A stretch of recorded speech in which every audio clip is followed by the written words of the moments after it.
العالمين والصلاة والسلام على سيد المرسلين وخاتم النبيين سيدنا وشفيعنا وحبيبنا ومولانا محمد وعلى آله وصحبه أجمعين. أما بعد، فأعوذ بالله من الشيطان الرجيم. بسم الله الرحمن الرحيم. وأقيموا الصلاة وآتوا الزكاة واركعوا مع الراكعين. صدق اللہ مولانا العظیم. حاضرین محفل، السلام علیکم ورحمۃ اللہ وبرکاتہ. اللہ رب العزت جل وعلا کی ہم پر بے پناہ مہربانی ہے کہ اس نے ہمیں آقائے نامدار احمد مختار مدنی تاجدار دونوں جہاں کے سردار حضرت محمد مصطفیٰ رسول خدا صلی اللہ تعالی علیہ وآلہ وسلم کی بابرکت امت میں پیدا فرمایا. حضرات محترم، احادیث طیبہ کے درس کا جو سلسلہ جاری ہے، اس میں ہم وہ حدیثیں پڑھ رہے ہیں جن حدیثوں میں زکوٰۃ کا بیان آیا ہے. ہمارے نبی کریم صلی اللہ علیہ وسلم نے ہر عبادت کا طریقہ بھی بتایا ہے، سلیقہ بھی بتایا. اس عبادت سے تعلق رکھنے والی تمام چیزوں کی وضاحت کر دی ہے. اتنا بیان کر دیا کہ اب کسی اور کو بیان کرنے کی ضرورت ہی نہیں. چلیے حدیث پاک عرض خدمت ہے. وعن عتاب بن اسید ان النبی صلی اللہ علیہ وسلم قال فی زکاة الکروم انها تخرس كما تخرس النخل ثم تؤدى زكاته زبيبا كما تؤدى زكاة النخل تمرا. رواه الترمذي وابو داود. حضرت عتاب بن اسید ان سے یہ حدیث روایت ہے کہ نبی کریم صلی اللہ علیہ وسلم نے فرمایا انگوروں کی زکوٰۃ کے بارے میں، یعنی کسی کے پاس انگوروں کا باغ ہے تو وہ انگوروں کی بھی زکوٰۃ دے. تو زکوٰۃ کیسے دی جائے گی انگوروں کی؟ انہا تخرس کما تخرس النخل، کہ اندازہ لگایا جائے گا کہ اتنے انگور ہوں گے اندازے سے، یعنی 10 کلو ہوں گے، 20 کلو ہوں گے، یا اس زمانے میں ساع کا حساب تھا. وہ ایک برتن، جس طرح ہمارے پاس بھی ایک پڑی ہوتی تھی، ایک پڑی آدھی پڑی، تو وہ ایک برتن تھا. تو جو اس فن میں ماہر ہے، یعنی اندازہ لگا کر بتانے والے چند لوگ تھے کہ وہ کسی چیز کو دیکھ کر کہہ دیں کہ یہ اتنی ہی مقدار میں ہے، بعد میں تحقیق کی جائے تو وہ چیز اتنی ہی مقدار میں نکلتی تھی. تو اس طرح کرنے والے کو خراس کہتے ہیں، یعنی اندازہ لگانے والا. رسول پاک صلی اللہ علیہ وسلم فرما رہے ہیں کہ اگر تم انگوروں کا باغ رکھتے ہو تو کسی کو بلاؤ اور اندازہ لگا، کیونکہ گن تو نہیں سکتے، گنتے گنتے جائیں گے پھر کہاں سے گنے یاد نہیں رہیں گے، اور اگر توڑ کر گنیں گے تو ٹوٹ جائیں گے تو خراب بھی ہو جائیں گے. تو اندازہ لگاؤ جس طرح کھجوروں کا اندازہ لگاتے ہیں. کما تخرس النخل، کھجور بھی جب درخت میں ہوں تو دیکھ کر اتنے کھجور ہوں گے وہ اندازہ لگا لیا جاتا ہے. ثم تؤدى زکاة زبیبا، پھر انگور کی زکوٰۃ شکل مل جائے کہ انگور منخا بن جائے، یعنی سوکھ جائے. کما تؤدى زکاة النخل تمرا، جس طرح کھجور کی زکوٰۃ بھی اس کے سوکھ جانے کے بعد، اس کے تمر ہو جانے کے بعد دی جاتی ہے، یعنی اتنا سوکھے کہ ہاتھ میں لینے کے قابل، بالکل شیرے دار ہو، تو پھر اسے زکوٰۃ میں دینے میں دقت ہوگی، دے دیں گے تو فقیر اسے اسی دن ختم کر رکھ کر نہیں کھا سکتا۔ تو سرکار دو عالم صلی اللہ علیہ وسلم کے ہر بیان میں بے شمار حکمت ہے۔ حضور جیسا حکیم یعنی حکمت والا نہ کوئی پیدا ہوا ہے اور نہ پیدا ہو سکتا ہے۔ ہمارے نبی کریم صلی اللہ علیہ وسلم نے حکمت کے بارے میں بھی فرمایا کہ الحکمت ضالۃ المومن، حکمت جو ہے یعنی عقل مندی کی بات، یہ مومن کی گمشدہ چیز ہے۔ فہو احق بها حیث وجدہ، جہاں بھی پائے وہ حقدار ہے، یعنی کہ کافر کے منہ سے بھی عقل مندی کی بات نکلتی ہے تو اسے اپنا لو۔ یہ کافر ہے، اس کا کفر اس کی جگہ ہے، مگر عقل مندی کی بات اگر وہ کہہ رہا ہے تو اسے اپناؤ، کیونکہ یہ تمہاری چیز ہے، چیز تمہاری ہے، دوسرے کی زبان سے نکل رہی۔ تو اس حدیث کو روایت کیا ہے رواہ الترمذی، امام ترمذی نے روایت کیا اور امام ابو داؤد نے روایت کیا۔ چلیے ایک اور حدیث آپ سن لیں۔ وعن سہل بن ابی حثمۃ حدث ان رسول اللہ صلی اللہ علیہ وسلم كان يقول اذا خرجتم فخذوا ودعوا الثلث فإن لم تدعوا الثلث فدعوا الربع، رواہ الترمذی و ابو داؤد والنسائی۔ حضرت سہل بن ابو حثمہ روایت کرتے ہیں اس حدیث کو، یعنی وہ صحابی۔ سرکار دو عالم صلی اللہ علیہ وسلم کی بات ہم کو صحابی کے ذریعے ملی، لہذا اس صحابی کا نام بھی نقل کیا گیا جنہوں نے یہ حدیث حضور سے سنی تھی۔ تو سہل بن ابو حثمہ وہ فرماتے ہیں کہ نبی کریم صلی اللہ علیہ وسلم کہا کرتے تھے، حضور صلی اللہ علیہ وسلم یہ نصیحت کرتے تھے، اذا خرجتم، جب تم اندازہ لگا لو کھجوروں کا یا انگوروں کا، فخذوا، تو وہ زکوٰۃ لے لو۔ یہ حکم کسے دیا جا رہا ہے؟ اس شہر کے حاکم کو، قاضی کو، یا شہر کے حاکم کی طرف سے جو آدمی مقرر ہے زکوٰۃ وصول کرنے کے لیے، اسے کہتے ہیں عامل علی الزکوٰۃ، زکوٰۃ وصول کرنے اس کا کام، جیسا بل کلیکٹر ہوتا ہے، گھر گھر جا کے چندہ وصول کرنا۔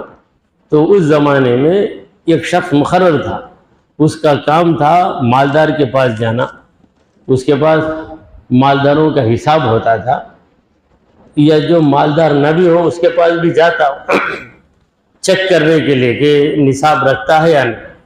اور ہر مسلمان کی ذمہ داری ہے کہ وہ جب آئے، یعنی حکومت کی طرف سے، اسلامی حکومت کی طرف سے زکوٰۃ وصول کرنے جو آئے، اس کے سامنے صحیح حساب بتائے۔ اپنے پاس 10 لاکھ رکھ کر اسے بتانا میرے پاس صرف 2 لاکھ ہیں، یہ جائز نہیں۔ اگر 10 لاکھ ہے تو 10 لاکھ بتا دو، 10 لاکھ میں وہ حساب لگا کر جو زکوٰۃ ہے وہ لے لے گا، چلے جائے گا۔ تو یہاں نبی کریم صلی اللہ علیہ وسلم یہ ہدایت دے رہے ہیں کہ جب تم کھجور کے باغ کو جاؤ یا انگور کے باغ کو جاؤ اور اندازہ لگا لو، مثلاً تمہیں اندازہ ہو گیا کہ اس میں 20 کلو کھجور ہے، تو 20 کلو کھجور کی زکوٰۃ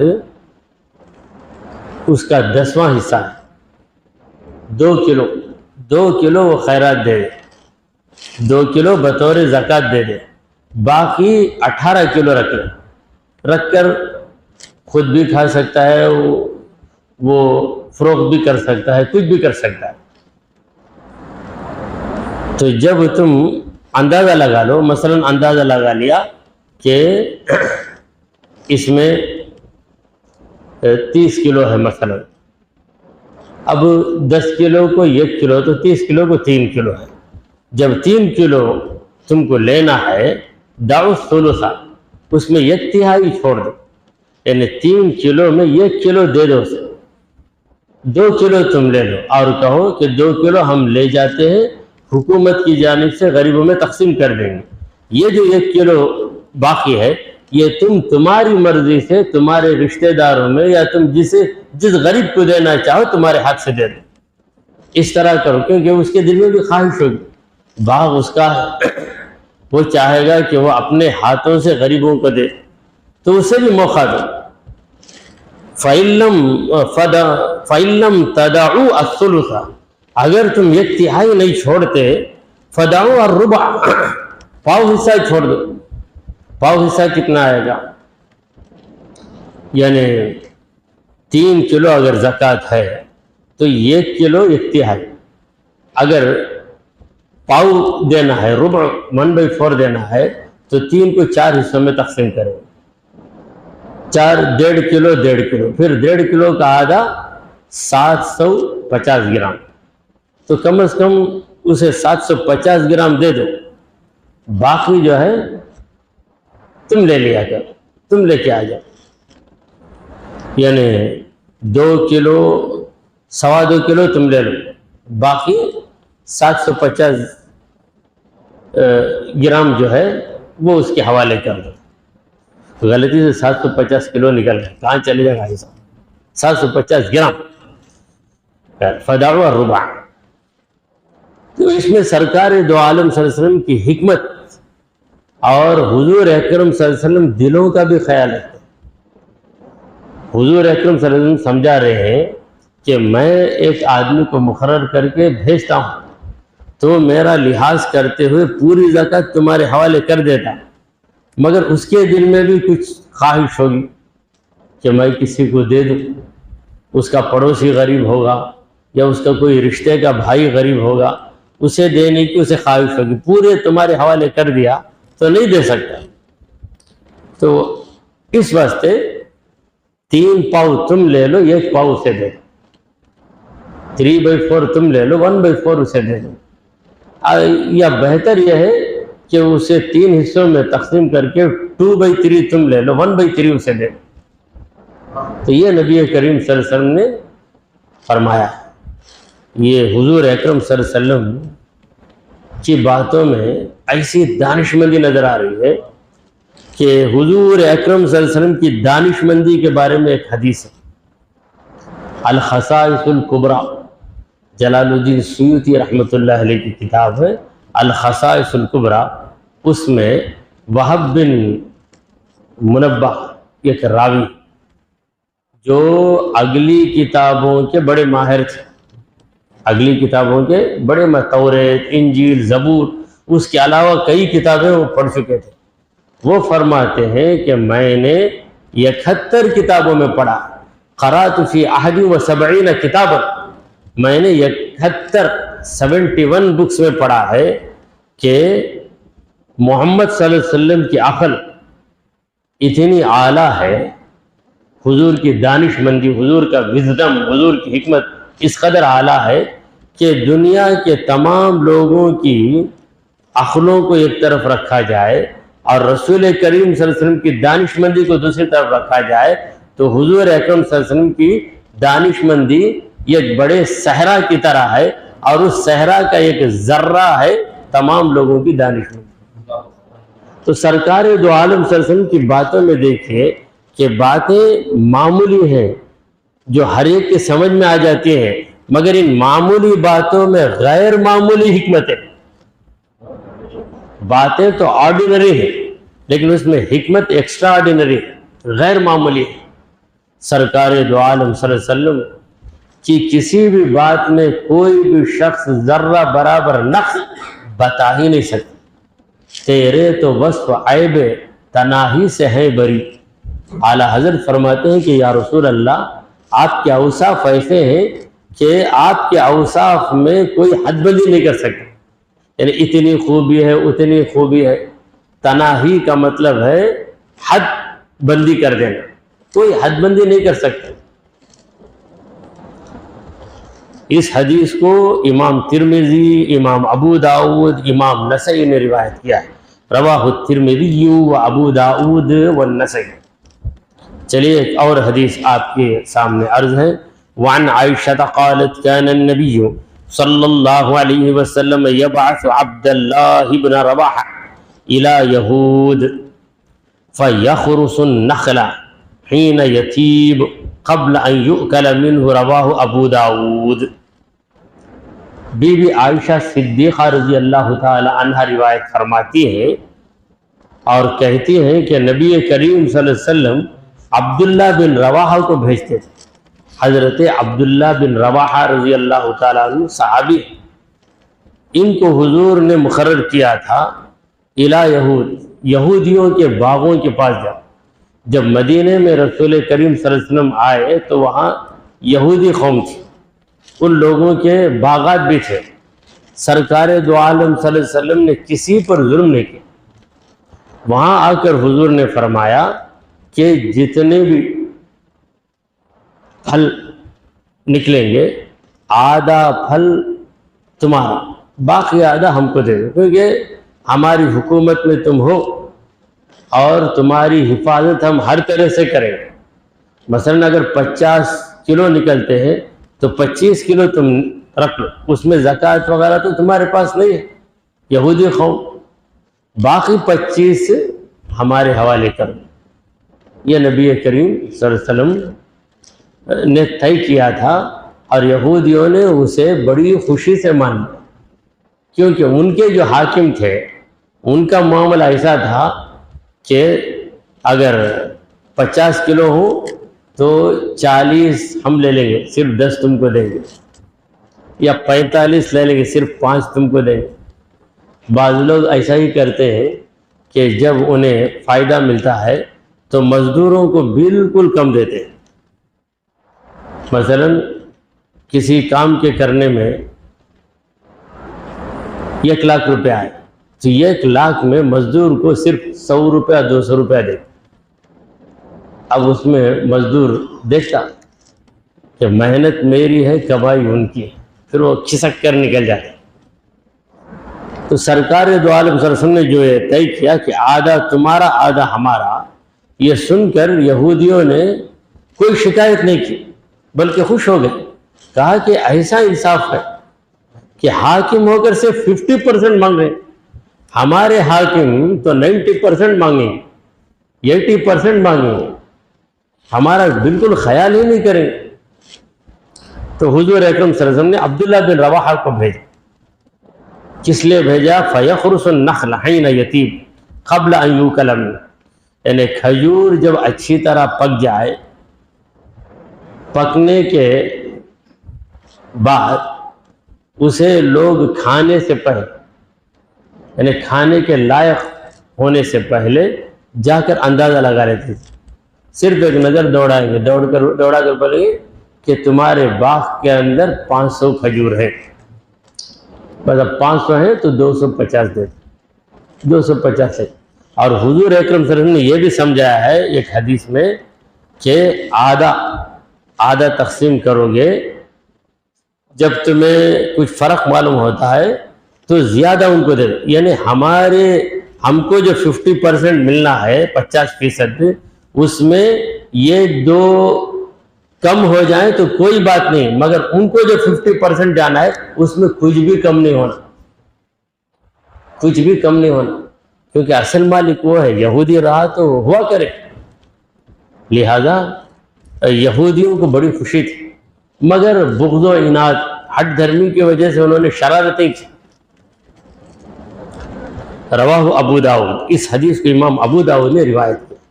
تو عبداللہ بن رواحہ بڑے زبردست خراس تھے۔ خراس کا معنی اندازہ لگانے والے، اندازہ لگانا جیسے ہم کہتے ہیں گیس کرنا، دیکھ کر بولنا۔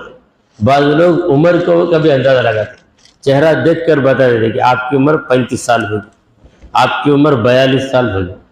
پھر جب ان سے پوچھا جاتا ہے تو وہ اپنی تاریخ پیدائش دیکھ کر کہتے واقعی وہی ہے۔ چہرے سے اندازہ لگانا یہ ہنر یا یہ صلاحیت اللہ تعالیٰ کسی کو دے دیتا ہے۔ اسی طرح بیمار کو پہچان لینا، یہ صلاحیت بھی اللہ تمام ڈاکٹروں کو نہیں دیتا، سارے ڈاکٹر پڑھ لیتے ہیں مگر ایک صلاحیت ہے کہ چہرہ دیکھ کر کہہ دینا کہ تم کو یہ تکلیف ہوگی یا وہ تکلیف ہوگی. اور ایک اور حدیث آپ کے سامنے عرض ہے.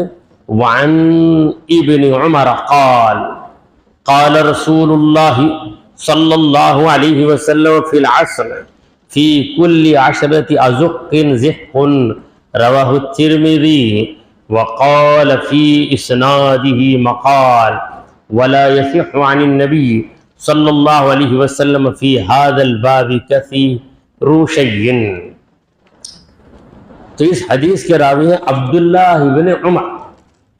عبداللہ ابن عمر حضرت عمر کے بیٹے عبداللہ. حضرت عمر بھی صحابی, ان کے بیٹے عبداللہ وہ بھی صحابی. یہ فرماتے ہیں کہ نبی کریم صلی اللہ علیہ وسلم نے فرمایا شہد میں, یعنی جو لوگ شہد بناتے ہیں, شہد کی پوٹلیاں اور وہ جو شہد کی مکھی ہے اسے رکھ کر شہد نکالتے ہیں, وہ تو شہد نکال کر وہ تھیلوں میں بھر لیتے تھے. مشکیزہ چمڑے کی تھیلی میں شہد بھر لیتے تھے. حضور نے فرمایا کہ اگر 10 تھیلیاں تم نے بھر لی تو ایک تھیلی بطور زکوٰۃ دے دو, 9 تھیلیاں تم رکھو. اس حدیث کو امام ترمذی نے روایت کی اور امام ترمذی نے فرمایا کہ اس حدیث کی سند میں گفتگو ہے. یعنی گفتگو ہے کا مطلب بہت کلیئر نہیں ہے. بعض ایسے لوگ بھی سند میں شامل ہیں جو قابل اعتبار نہیں. اور یہ بھی کہا کہ اس سلسلے میں نبی کریم صلی اللہ علیہ وسلم سے بہت سی روایتیں آئی ہیں شہد کے بارے میں, تو ان میں بہت سی چیزیں صحیح نہیں, کیونکہ روایت کرنے والے صحیح لوگ نہیں. سنانے والا معتبر ہو تو اس کی بات کو ہم فوراً مان لیں.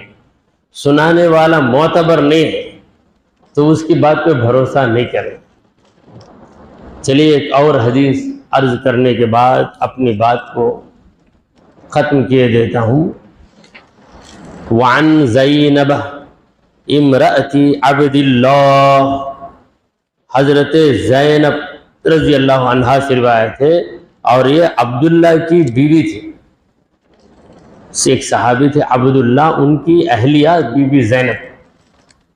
یہ کہتے ہیں قالت خطبنا رسول اللہ صلی اللہ علیہ وسلم, یہ ایک بار اللہ کے رسول صلی اللہ علیہ وسلم نے ہم سے خطاب کیا, یعنی عورتوں سے خطاب, صرف عورتیں جمع ہیں اور نبی کریم صلی اللہ علیہ وسلم بیان فرما رہے.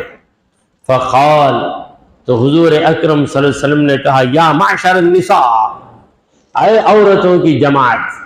معشر کا معنی ہے جماعت. جمعہ کے خطبے سے پہلے چند مسجدوں میں معشر پڑھتے, اسے معشر کے بجائے بعض لوگ محشر کہتے تھے. اصل میں معشر ہے. یا معشر المسلمین رحمکم اللہ, معشر کا معنی جماعت.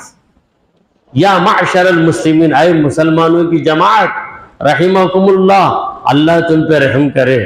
جب خطیب منبر پہ چڑھ جائے تو کسی قسم کی بات کرنے کی تمہیں اجازت نہیں ہے, یہ اس میں سمجھایا جاتا ہے. تو یہاں بھی جو معشر کا لفظ ہے جماعت, معشر النساء عورتوں کی جماعت, خطاب عورتوں سے ہے.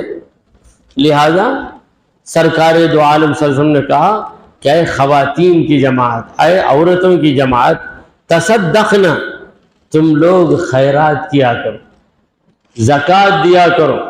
ولو من حلیکن, تمہارے زیورات سے بھی زکوٰۃ دیا کرو. یعنی تم یہ نہ سمجھو کہ زیور ہے یہ میں استعمال کر رہی ہوں, اس کی زکوٰۃ کیوں دوں, ایسا مت سوچو. تمہارے جو زیورات ہیں, سونے سے بنے ہوئے زیورات, ان زیورات کی زکوٰۃ دو. فَإِنَّكُنَّ, اس لیے کہ اے عورتو تم اکثر اہل جہنم یوم القیامہ, قیامت کے دن جہنم میں تمہاری تعداد زیادہ ہوگی. مردوں کی بنسبت عورتوں کی تعداد زیادہ ہوگی. اس کی وجہ یہ ہے کہ عورت زکوٰۃ نہیں دیتی. اکثر عورتیں کہاں زکوٰۃ دیتی, 40 سورن زیور ہے، 100 سورن 100 ہے تو اس میں کتنی زکوٰۃ دینا؟ 2.5 سورن، 2.5 سورن کتنا ہوتا؟ 8 8 16 گرام، پھر 1 4 20 گرام، جان نکل جائے تو 20 گرام دینا کیا؟ بھائی تمہارے پاس اتنے ہیں نا، اتنے زیادہ ہے، تمہارے پاس 100 سورن ہے، 100 سورن کتنے گرام ہوتے ہیں؟ 800 گرام، 800 گرام میں صرف 20 گرام نکالو۔ اگر کوئی شوہر زبردستی کرے، لیکن آج کے شوہر زکوٰۃ نکالنے پہ تو زبردستی نہیں کرتے، بلکہ بیوی کا مال لے کر، زیور لے کر گروی رکھتے اور زکوٰۃ دینے کے بجائے سود دینے لگتے ہیں۔ سود دیتے دیتے دیتے ایک دن ایسا آتا نوٹس آ جاتی، اب آگے بولتے مال ڈوب گیا ہمارا۔ کون سے دریا میں ڈوبا؟ کون سے دریا میں ڈوبا؟ تو بولے نہیں، وہ مارواڑی کی دکان میں ڈوب گیا۔ میں اکثر میرے جو ساتھی مشورہ کرتے ہیں، میں انہیں یہی رائے دیتا ہوں کہ اگر تم کو ضرورت پڑ گئی تو زیور کو بیچ دو، بیچ دیں گے، پیسہ آئے گا، تمہاری ضرورت پوری ہو جائے گی۔